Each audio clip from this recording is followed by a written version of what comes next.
Welcome back, friends. Today we're going to talk about the habits that changed my life when dealing with anxiety. If you've been following me for a while, whether in here, on Instagram or TikTok, you'll know that I deal with anxiety regularly. And I've kind of made my peace with that. I am feeling a lot better about the fact that this is just something that I have to learn how to live with. So a little disclaimer before we go into it, I am not giving you any medical advice, and if you need medical advice, just please consult your doctor.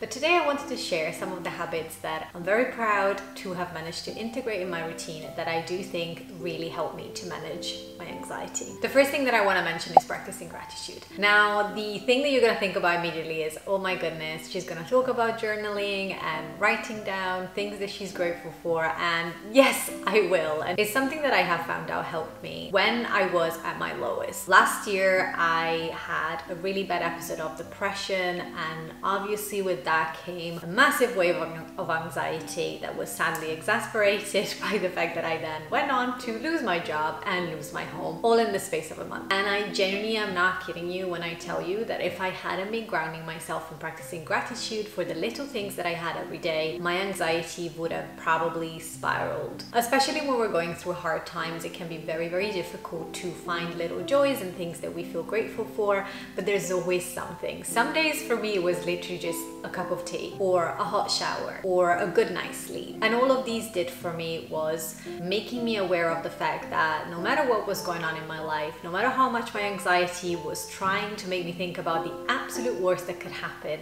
there were still wonderful things around me that I could enjoy, be happy, and be grateful for. Throughout the years, I've tried different things for gratitude. I personally tend to find reasons to procrastinate activities. So one thing that has helped me with gratitude is to just have a journal with prompts. My favorite one is the 5-minute journal, and I'm gonna link it down below in case you want to check it out. I would highly recommend it. It's a very, very simple, straightforward journal, and it prompts you to put in things that you're grateful for in the morning, and then again, do kind of like a recap in the evening. It just bookends your day with the feeling of being grateful, and I found that that was extremely helpful to manage my anxiety. The second habit that I want to mention is walking. Now, this is something that I actually discovered a couple of years ago when we were all working from home a lot, and at the moment, because I'm self-employed, I'm also still working from home, which means that a lot of my time is spent indoors. And honestly, there is nothing worse for my mental health and my anxiety than not going outside in the fresh air. So embedding the habit of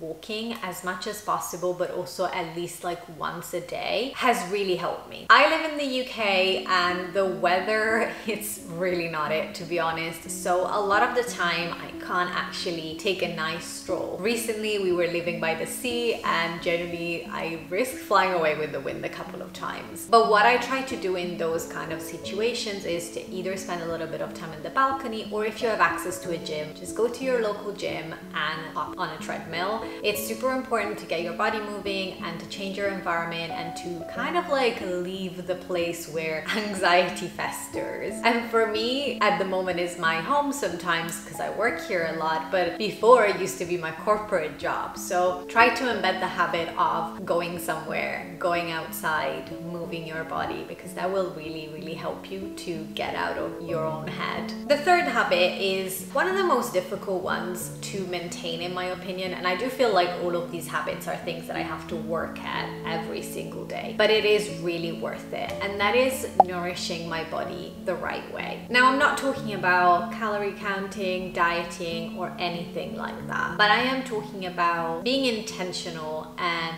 making sure that nourishment is a really big part of your day. A lot of the time what happens to me is that I get completely absorbed in the task that I am about to perform, whether it's at work or at home. I get so distracted and I get so worried because my anxiety is just playing up on my mind, and I forget to actually nourish my body. So I will either forget meals or have hurried, unbalanced meals and food. What I've realized for this is that for me, preparation is key, because what happens is that I tend to feel like too stressed to even think about cooking something. Having some snacks that are ready for me that I maybe have prepared at the beginning of the month or at the beginning of the week really helps me to keep nourishing myself and not go the whole day with having eaten just a packet of crisps. This is easier said than done, and honestly I know, because when I was working in corporate it was really difficult for me me to like find the time to meal prep, and even in the past few months with all of the moves that we've had, I have really struggled with that. But if you can't meal prep at home, just maybe think about incorporating a more intentional approach to how you grocery shop. As I said, it has nothing to do with diet or calories. It's just that has more to do with the fact that you're gonna have something easy for you to reach for when the stress is too much and is stopping you from actually having a meal. What I really try to avoid when I think about incorporating this in my life is getting to the end of the day feeling really stressed out and hungry, and then I get hangry. Everything just gets worse, and then it's really difficult to get out of that rut. I have actually one more tip that has really helped me with the food side of things, which is to have formulas for your meals, especially for like Monday to Friday. I tend to follow a super simple formula. I literally picked two kind of breakfast, one sweet, one savory. I usually will have either a salad or a bowl of soup with a sandwich.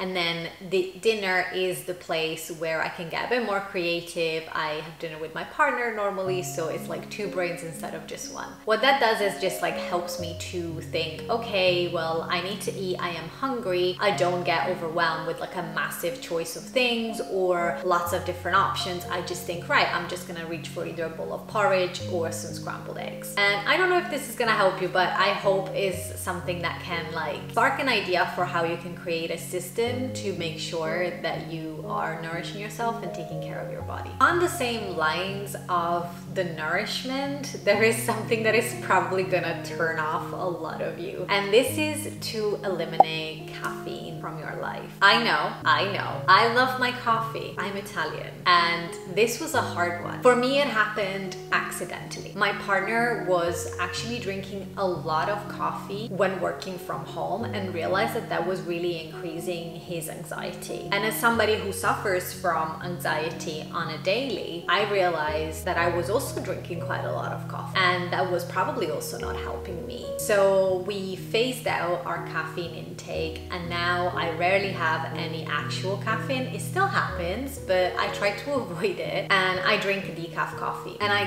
cannot begin to explain to you what a difference that has made to my life. I used to reach for coffee first thing in the morning, not even having had breakfast. A lot of the time I was like rushing to get to my emails, even when I was working from home. And I used coffee as my breakfast, which obviously is all kinds of wrong. It was like kind of giving me this like obviously big adrenaline spike, big kind of fake energy, and then I'd have like this massive dip.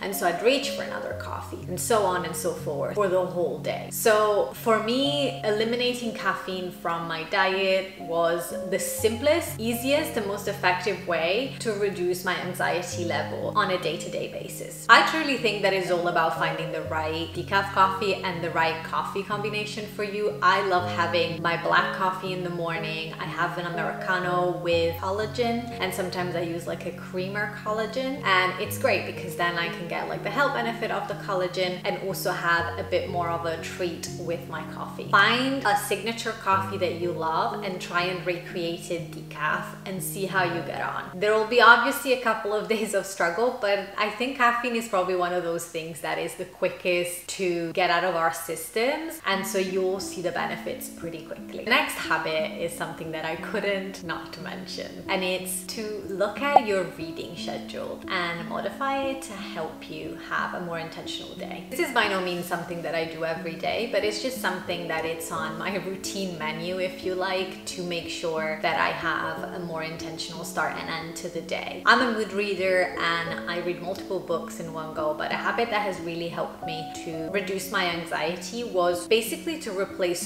scrolling with books. Now, honestly, if you don't scroll, just go in the comments right now and tell me how you do it, because it's something that I really struggle with, and it's definitely one of those things that at the end of it, I could feel my anxiety being so high and it was almost paralyzing. So I knew that I had to find a way to try and like reduce that. I'm by no means perfect and I still scroll way too much, to be honest, but what has helped me is to avoid scrolling first thing in the morning and last thing in the evening. I reach for a book. I have different kinds of books that I read in the morning morning I love to read nonfiction, and honestly it doesn't even have to be that long, but if you just give yourself half an hour to just read a chapter or 10 pages or however long you can read in half an hour of a book, I can guarantee you that you're gonna feel so much better than if you had just spent an hour that then turns into 2 scrolling on TikTok. And the same thing is worth for the evening. I like to avoid nonfiction personally on the evenings because I do absorb a lot of what I read and it just causes me anxiety. I know,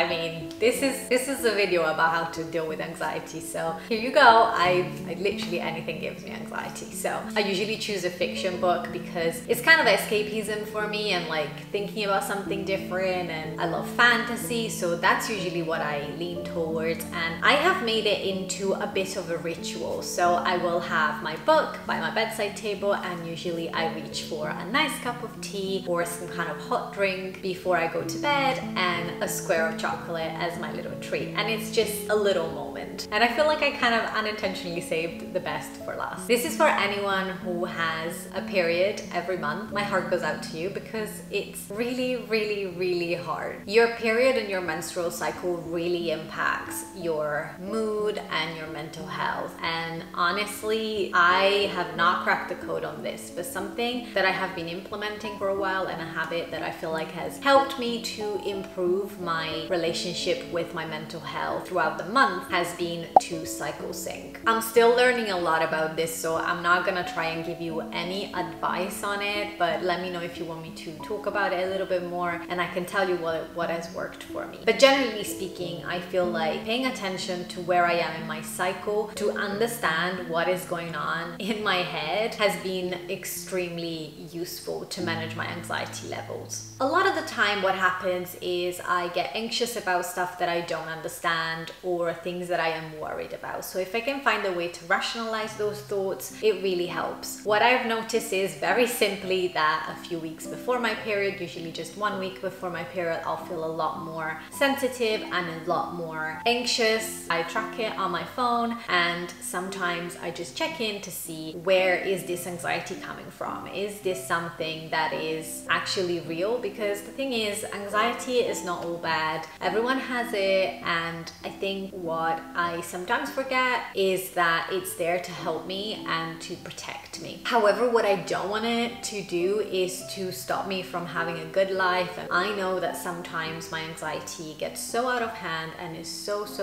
debilitating that it stops me from actually doing day-to-day activities. So referring to my period and just having that in mind has really helped me. And one other thing that I do that I can tell you I've been doing actually for quite a few years now is I try to keep the week of my period completely free of commitments. That is more about the fact that my anxiety would actually be through the roof if I had to cancel something. I hate canceling things, I hate rescheduling, I'm a people pleaser, I'm trying to learn how not to be, but I noticed myself getting extremely stressed if I had to like move something because my period would stop me from going ahead with some plans. And so right now the best thing that I found is to just make sure that that week I just have a little bit of a buffer, I don't put any meetings in, and I just try to be conscious of that week and the fact that there might be a little bit more to move around. And those were some of the habits that have changed my life when it comes to dealing with anxiety. The biggest thing that I have learned when dealing with my own anxiety is to be kind to myself. I am not my anxious thoughts, you are not your anxious thoughts, and things can be really hard. So be gentle, be kind, and love yourself a little bit harder when you're going through one of those days. I hope this video was helpful, and let me know if any of this resonated with you, if you've implemented any of these habits already, or if you are looking to start implementing any of the ones that we've talked about. See you soon. Bye friends.